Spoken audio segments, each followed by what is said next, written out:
Lá vem a professora com nus na história da arte. A representação do corpo nu, ela é presente na arte desde a pré-história. Nesse momento, é muito comum a gente encontrar estatuetas feitas em pedras de mulheres com peitos avantajados, quadril muito largo. Por quê? Porque o nu, nesse momento, não tem nenhuma finalidade erótica ou finalidade de beleza estética. Aqui os homens estão fazendo mágica, estão tentando fazer uma arte que propicie para eles que nasçam pessoas. Então, é muito comum a gente encontrar, por exemplo, essas esculturas que a gente chama de Vênus. Essa é a Vênus de Willendorf, 24.000 anos antes de Cristo. Percebam a consciência do homem e como ele já se coloca a imagem expressa por meio da sua arte. No caso aqui, utilizando pedras. Na antiguidade, no Antigo Egito, por exemplo, o nu vai aparecer de uma forma um tanto quanto singela. Também não é erótico, também não está ligado à questão da beleza, porque a arte egípcia é uma arte funerária. Ela é feita para os deuses e para a vida após a morte. Então, o corpo aqui, ele é um veículo de adoração aos deuses. Eu uso o meu corpo para agradar aos deuses, para invocar aos deuses, para fazer rituais para esses deuses. Claro que na arte egípcia nós temos arte erótica. Foi encontrado um papiro chamado Papiro de Turim, que ele é muito erótico, chega a ser até meio pornográfica assim as imagens. Eu não trouxe aqui, porque não é comum. Foi o único exemplar encontrado na arte egípcia. Então, geralmente o nu na antiguidade é para servir aos deuses. E veja que essa representação do corpo humano nu, ela vai mudando de acordo com a sociedade, de acordo com a visão de mundo que os homens têm e de acordo com o que eles querem expressar. No caso da Grécia Antiga, por exemplo, o nu estava ligado ao ideal de beleza perfeita. O nu estava ligado a uma ideia de mundo aonde eu deveria valorizar o bom, o belo, o justo. E a beleza, então, para os gregos é uma virtude. Então, quando os gregos representam corpos nus, lógico que vai ter arte erótica, sempre vai ter arte erótica em quase todos os momentos históricos. Mas no caso específico dos gregos, a representação do corpo nu está ligada a essa ideia de mundo filosófica, racional e de beleza. Para os gregos, então, a beleza é uma virtude, ela serve para elevar o homem, para enobrecer esse homem. Aqui nós temos um conjunto, né, de escultura chamado Laoconte e seus filhos. Os gregos, no caso é uma cópia romana, mas é a história de um mito, o mito do Laoconte, que era um sacerdote que percebeu que o cavalo de Troia era uma armadilha para os troianos, e ele tenta avisar os troianos para não deixar o cavalo entrar na cidade de Troia. E aí Netuno, o deus dos mares, que apoiava os gregos, manda uma hidra, uma cobra enorme para devorar o Laoconte e seus filhos. E quando os troianos veem aquilo, pensam: nossa, o deus está bravo com o Laoconte está errado. Vejam, gente, o tormento, a luta pela vida, o pavor.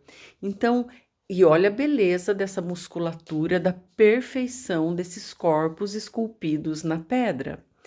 Então, aqui, nessa cópia romana, a gente percebe o quanto o homem luta pela sobrevivência. A gente percebe a questão do medo, do desamparo. Então, muitas mensagens são mandadas para a gente por meio desses corpos nus que se retorcem e lutam pela vida. Aqui, gente, é um afresco. O afresco é a pintura feita diretamente na parede. Está representado o deus Príapo. O Príapo é filho da Vênus, deusa do amor e da beleza, com o Baco, deus do vinho. E o Príapo, ele é o deus da fertilidade. Portanto, ele sempre é representado com essa genitália enorme, desproporcional. E é interessante, não tem nada de erótico, não tem nada de pornográfico, é uma imagem de um deus. Era perfeitamente normal para os gregos, para os romanos, ter a imagem do Príapo. Normal, ele é o deus da fertilidade, portanto, ele tem um membro muito grande. Então, o sexo está relacionado com a questão divina também para esses povos antigos. E é interessante nessa imagem específica do Príapo que pesquisadores perceberam que ele foi representado aqui com fimose. Fimose é uma pele que cobre a cabeça do pênis, né? E geralmente tem que cortar, tem que fazer uma cirurgia, enfim. E ele é representado com esse tipo de doença, né? Não sei se é doença, fimose, enfim, mas essa pele que envolve o pênis. Só uma curiosidade. Aqui nós temos outras representações do Príapo, novamente aí na escultura e na pintura, ele representado com um membro muito grande, muito desproporcional. Não era pornográfico, simplesmente era uma característica do deus da fertilidade. Então, esse nu vai ser muito comum nos antigos gregos e romanos. Só que na arte grega, nós também vamos ter representações de nus, aonde homens atléticos, fortes, são representados com genitália infantil. Por que isso? No caso dessa pintura aqui, é uma pintura feita num vaso, a gente chama de figura vermelha com fundo negro. Por que essa genitália é tão pequena? Porque o objetivo aqui não é o erótico, não é a fertilidade, simplesmente o objetivo aqui é mostrar a perfeição desse corpo atlético que está aí fazendo alguma atividade, algum exercício. Então, a genitália não é para chamar a atenção do nosso olhar. Portanto, eles fazem pequenininha, porque o objetivo aqui é trabalhar outras ideias diferentes, então, da questão sexual ou da questão reprodutiva. Também em relação ao corpo feminino, é muito comum nós percebermos esculturas da Vênus, da deusa do amor e da beleza. No caso da pose clássica dessas duas Vênus à esquerda e ao meio da tela, a gente chama de Vênus pudica, porque ela se cobre, ela tem pudor, ela tem vergonha, ela é tímida. Nós temos outras representações de Vênus, Vênus Venere, por exemplo, que ela está com os braços estendidos, é mais sensual. Inclusive, a palavra venérea, venéreo, que a gente chamava antigamente as doenças sexualmente transmissíveis, doenças venéreas, vem de Vênus, da Vênus do amor e da beleza. Agora percebam que interessante, essa foto aí ao lado direito da modelo é um nu artístico feito com fotografia e a modelo ela adota, não sei se consciente ou intuitivamente, ela adota a pose clássica da deusa do amor e da beleza, da Vênus pudica. A imagem de corpos nus foi abolida durante a Idade Média. A Idade Média é um período de 1000 anos, vai do século IV ao século XIV, onde nós vamos ter a gênese da Igreja Católica e a consolidação da Igreja Católica como uma instituição política, não religiosa também, mas muito política, muito poderosa. E a igreja dizia o seguinte: Eu não posso fazer uma figura bela, como os gregos faziam, uma figura de santo bonita, porque a pessoa pode olhar aquela imagem e ter pensamentos impuros. Então, a pessoa vai pecar por meio do pensamento, e se ela pecar, ela perde a sua alma. Sua alma vai ser condenada ao inferno pela eternidade. Então, durante 1000 anos, todas as representações serão representações sacras e nenhuma ligação com a beleza. Não tem essa ideia de proporção, de beleza. Vejam esse Cristo, Cristo Pantocrator, que a gente chama, ele é totalmente desproporcional, não tem volume, não tem proporção no rosto. Ele é feio, esteticamente falando, e totalmente coberto. Também outra coisa comum na arte medieval são essas mandorlas que são chamadas, né? Que é esse tipo de amêndoa, esse círculo meio torto aí que envolve a figura dos santos. Olha essa Nossa Senhora, também, né, envolvida pela mandorla e totalmente coberta, nenhum vestígio de nudez ou de beleza para esse corpo, que é um corpo santo. Essa arte medieval está totalmente ligada à questão espiritual, então, tá bom? E aí, no Renascimento italiano, esses corpos nus vão ressurgir. Esse ideal de beleza grega, ele vai ser adotado novamente nas artes, tanto o ideal estético, filosófico e de racionalidade dos gregos renascem lá durante o Renascimento italiano. E aqui nós temos uma das primeiras representações de corpos nus depois de 1000 anos de proibição pela igreja. Então o Masaccio, ele pinta esse afresco de um tema sacro, bíblico, é a expulsão de Adão e Eva do paraíso, e ele pintou na Capela Brancati, que é uma capela dentro de uma igreja em Florença, 1425.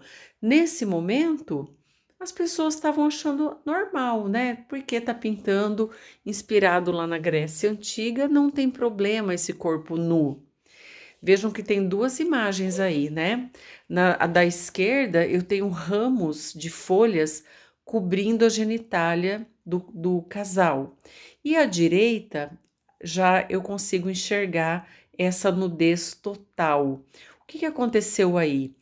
300 anos depois que o Masaccio tinha pintado o casal, o Cosme de Médici, o Cosme III, ele achou que era muito indecente, que não poderia ter uma imagem de nu assim dentro de uma igreja, e mandou pintar as folhinhas para cobrir o sexo, então, do Adão.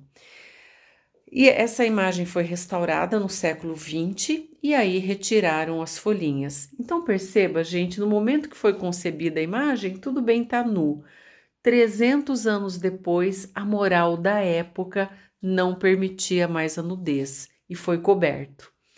Veja que a genitália do Adão é uma genitália de um homem adulto. Outra coisa que eu queria chamar a atenção, a pose da Eva também é uma pose inspirada na Vênus pudica, uma pose, né, um gesto inspirado na antiguidade clássica. Então, esses nus, eles aparecem, desaparecem de acordo com a mentalidade, com o espírito do tempo. E assim é toda a arte, né? A arte, ela é reflexo do pensamento e das ideias que os homens têm. Aqui nós temos um dos mais belos nus da história da arte, é o Davi do Michelangelo. O Davi, ele é considerado o macho alfa da história da arte, porque ele é perfeito. Inclusive, foi identificado uma síndrome em Florença, síndrome de Stendhal. Uma psiquiatra, ela que atendia num pronto-socorro de Florença, começou a perceber que apareciam muitos turistas passando mal, com sintomas de síndrome do pânico ou sintomas de taquicardia, falta de ar, tontura, e ela começou conversando com essas pessoas durante vários atendimentos que ela fez. Ela percebeu que onde você estava? Estava vendo na sala do Davi, estava vendo o Davi, passei mal. Então veja, ele é tão belo, ele é tão perfeito que ele causa esse turbilhão de emoções nas pessoas. E as pessoas passam literalmente mal diante dessa perfeição e diante da beleza do Davi, diante da beleza desse corpo nu. Veja, a gente é diferente do nu pornográfico, né, gente? Essa nudez é a nudez da virtude, é a nudez que nos eleva a uma condição até de espiritualidade. Não é uma coisa degradante, não é uma coisa que diminui o homem, mas ao contrário, ele embeleza, ele enaltece. Então, essa síndrome de Stendhal foi diagnosticada e principalmente quando as pessoas estão na sala vendo o Davi. É de passar mal mesmo, porque ele realmente é muito bonito. Esse nu artístico, ele é muito famoso. Aqui nós temos uma cena pintada no teto da Capela Sistina pelo Michelangelo. É a criação do homem. E a gente vê o Adão recostado, tranquilo. É um homem másculo, é um homem forte. Ele estende ali sua mão e Deus inspira a vida nele, né? Dá a vida para o Adão. Mas o Adão é inegável, não tem como passar batido. Ele tem uma genitália minúscula, infantil, desproporcional. Todo mundo que vê pensa, fala: Meu Deus, tem alguma coisa errada aqui. Por que o Michelangelo pintou então esse pênis tão pequenininho? Veja, a ideia de pecado, o pecado da carne, o pecado do sexo, era muito presente na época do Michelangelo. Então, o que ele quis dizer? Qual é o diálogo que o artista faz conosco por meio dessa imagem? Percebam, o Adão, no momento que ele foi criado, ele era inocente, ele não tinha pecado, assim como uma criança. É inocente. Você já viram uma criancinha de 2 anos que chega correndo peladinha numa sala, na casa, tem visita, a criança entra lá? É uma inocência, é uma pureza que todo mundo acha a coisinha mais linda. Agora vai um marmanjo entrar peladão na sala para ver o que acontece. Sai todo mundo correndo. Por quê? Porque não tem mais inocência.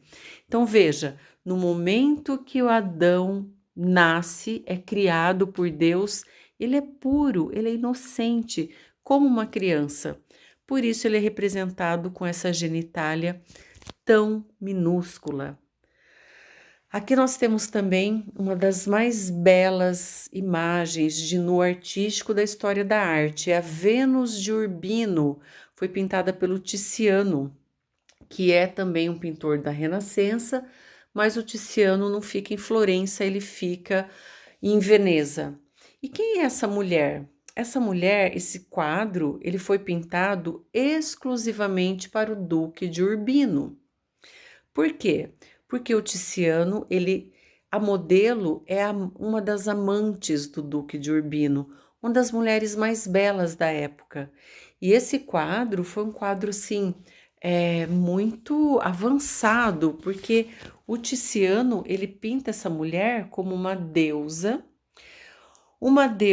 que olha diretamente para o observador de uma forma sensual. Percebam que aqui não tem pureza.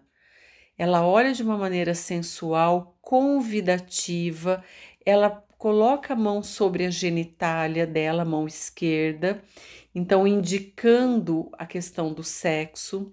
É uma mulher poderosa, ela mora num palácio, ela tem 2 empregadas ao fundo ali à direita que estão buscando roupas num baú para vesti-la. E tem várias referências ao sexo aqui nessa imagem, gente. Por exemplo, o lençol todo amarrotado é uma cama que já teve um rala e rola. O cachorrinho dormindo. O cachorro, ele é símbolo da fidelidade. E a fidelidade aqui está de olhos fechados. Então, o Tiziano, ele pinta esse quadro para o deleite do Duque de Urbino. Hoje esse quadro está no museu, nós podemos visitar e ver essa imagem, mas o objetivo dele era unicamente dar prazer ao proprietário, ao duque. Não tinha revista Playboy na época, né, gente? Então, esses quadros de nus artísticos, eles eram privados, eram encomendas feitas para o deleite dos proprietários.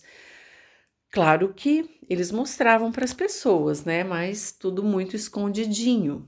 Aqui é a mesma coisa, retrato da Maria Luísa, pintada pelo François Boucher, também amante do rei, também um quadro feito, pintado para deliciar os olhos do rei, né?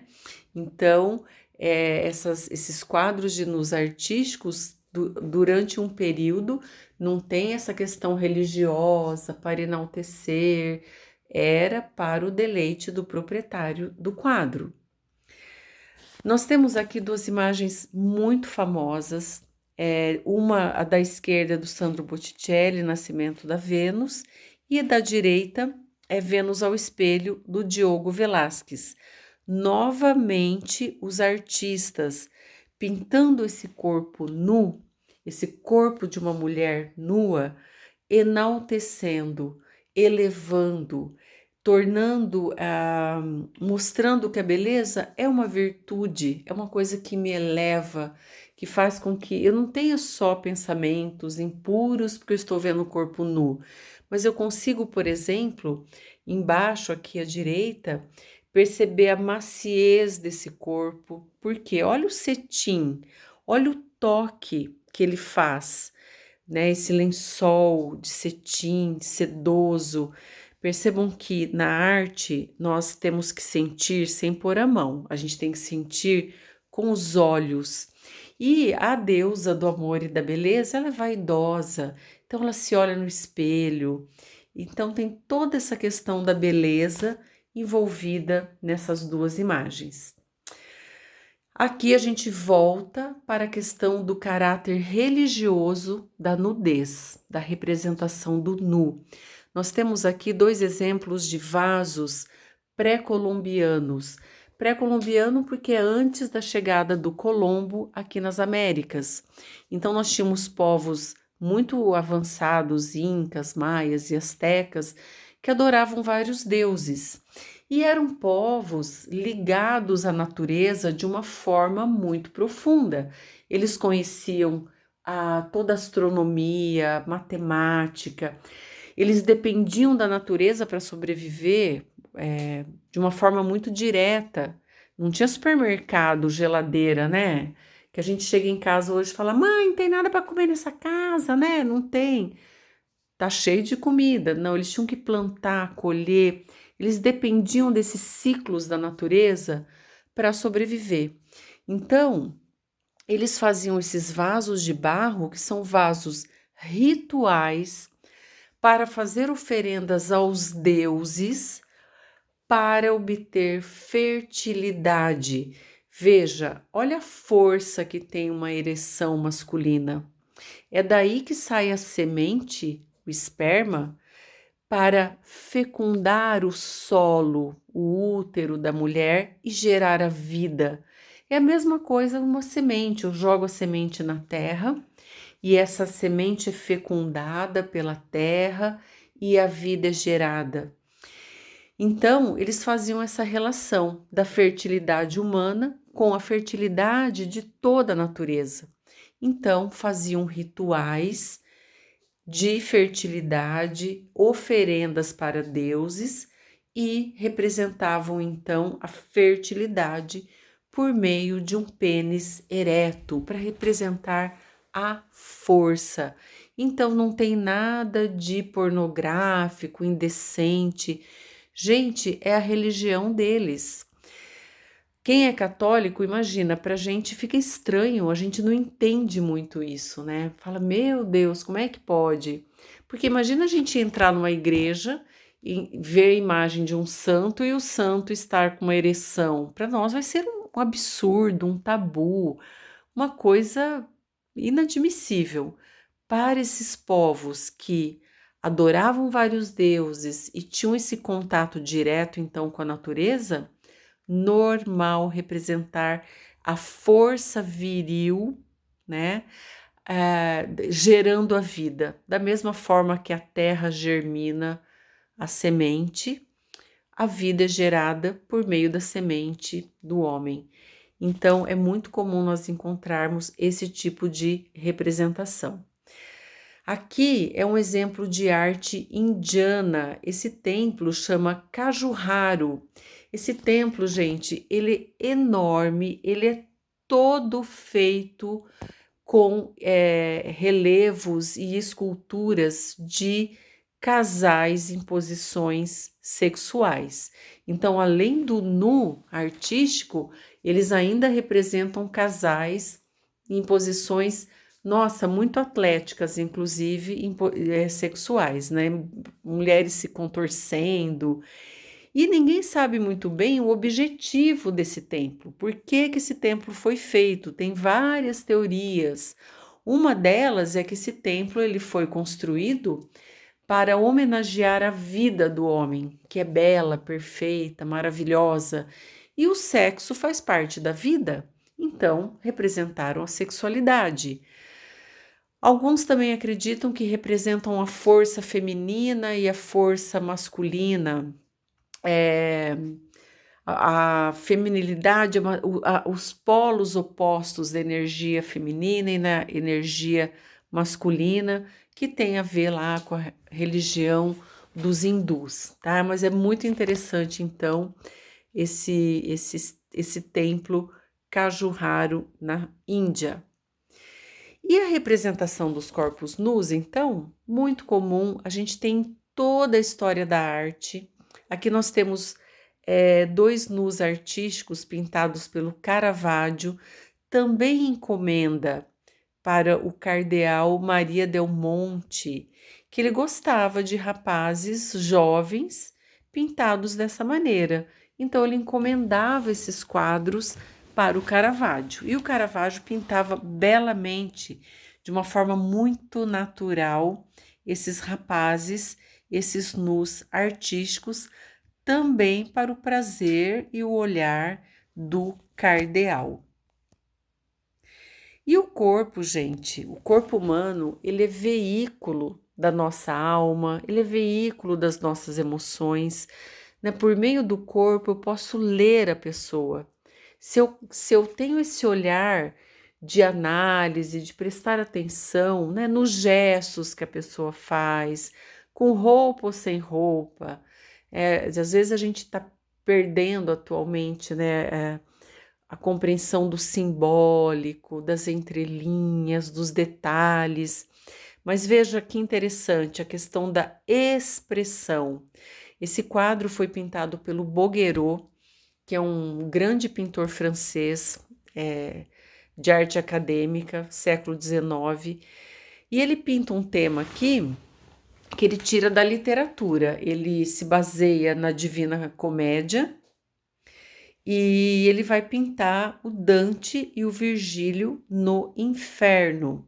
Ali atrás, do lado esquerdo, a gente vê esses dois personagens observando esses dois homens, que eles estão, na verdade, sob tortura, uma tortura infernal, né? Esse joelho nas costas, essa torção, essa mordida, é um tormento infernal. Mas mesmo assim, vejam a beleza que o Bouguereau imprime nesses dois corpos. Então, o corpo humano, ele é a expressão do belo, ele é a expressão do tormento, do desespero, e os artistas vão trabalhando isso, então, todas essas emoções por meio dos nus artísticos. Aqui também eu tenho uma escultura da Camille Claudel. A Camille Claudel é uma grande escultora francesa, trabalhava com o Rodin. Eu falo um pouco dela na minha aula sobre mulheres artistas. E a Camille Claudel era uma pessoa muito impulsiva, emotiva, uma personalidade muito forte, uma mulher muito diferente, né? Uma mulher artista no século XIX, apaixonada pelo seu trabalho, muito criativa. E ela vai fazer esculturas de nus artísticos também, não só mostrando sensualidade ou eroticidade ou beleza, não, ela expressa emoções. Então é um corpo que se torce, que se contorce, né? Às vezes é um corpo que está cansado, que está desesperado, mas mesmo assim a gente vê beleza. Atualmente, na arte contemporânea, é bem complicado falar de nu artístico, porque hoje em dia as pessoas se ofendem assim com algumas coisas, né? Então, existe um grupo de mulheres chamadas Guerrilla Girl, que elas acham que a história da arte é muito machista. Então, elas olham a história da arte por um único viés, o viés da opressão. Elas não têm esse olhar mais profundo, filosófico, de enxergar a beleza como uma virtude, de perceber como que o ser humano ele pode ser elevado por meio do seu corpo. Então, o único viés que elas olham é do viés opressor. E vejam, na história da arte, nós temos nudez desde a pré-história, como eu mostrei no início da aula. Nós temos vários corpos nus masculinos, não é só a mulher que foi pintada nua, mas elas têm essa visão unilateral, né? Esse viés assim de, tudo é opressão feminina. Então, hoje em dia é muito comum a gente encontrar em museus no Brasil e fora do Brasil esse cartaz desse grupo criticando a nudez feminina nos museus. Então elas pegaram esse quadro aí de cima, vocês estão vendo, que chama a Odalisca, a Grande Odalisca, tá lá no Museu do Louvre, em Paris, é de um pintor chamado Ingres, um grande pintor. E elas trabalham a imagem e colocam uma máscara bem grotesca de um gorila, bem assim, uma fera, e faz essa crítica, né, de que só tem mulher nua no museu. Então, não conseguem perceber a beleza, simplesmente assim, e fazem toda essa crítica, né, ao nu artístico. E é muito engraçado isso porque hoje a nudez está totalmente banalizada. Qualquer criança que entre na internet hoje tem acesso visual a corpos nus. E às vezes, de uma forma, corpos que estão sendo mostrados de uma maneira vulgar, de uma maneira tosca, né? Que não tá assim ligado à beleza, não, é só aquela promoção pessoal da pessoa, ou a pessoa quer chamar atenção, quer chocar. Então, a nudez, ela tá aí. Muitas vezes em protestos de feministas, a mulherada sai nua, com o peito à mostra, mas no museu elas não gostam que tenha corpos nus, né? Mas a nudez está aí. A questão é que os corpos das pessoas, como eu disse, vão refletir o que as pessoas são. Então, o corpo da gente deve ser respeitado, né? E eu creio que a arte respeita esses corpos, quando mostra esses corpos nus. Não é uma coisa feia, degradante, desrespeitosas. E a nudez está aí para todos nós vermos, né? Aqui nós temos uma imagem de uma fotografia mostrando a criatividade desse fotógrafo contemporâneo que trabalha esse corpo nu de uma forma criativa, bela, suave. Então veja, a nudez não degrada, depende a forma como você trabalha essa nudez. Quando você trabalha de uma forma que está voltado de fato para a arte, para a beleza, não é desrespeitoso, não é degradante. Mas nós temos que ter olhos para ver, temos que estar atentos, observando o mundo. A gente hoje em dia só olha para a tela do celular, né? WhatsApp, Facebook, enfim, e às vezes a gente e perde um pouco das coisas belas que estão acontecendo ao nosso redor, não é mesmo? E às vezes caímos colamos em alguns discursos, né? E repetimos mecanicamente alguns discursos, mas em relação à nudez e à beleza, a gente tem que ter um olhar especial. Temos que conhecer a história da arte para perceber que não tem nada de degradante num nu artístico. Pessoal, eu espero que vocês tenham gostado. Um abraço, que lá vai a professora.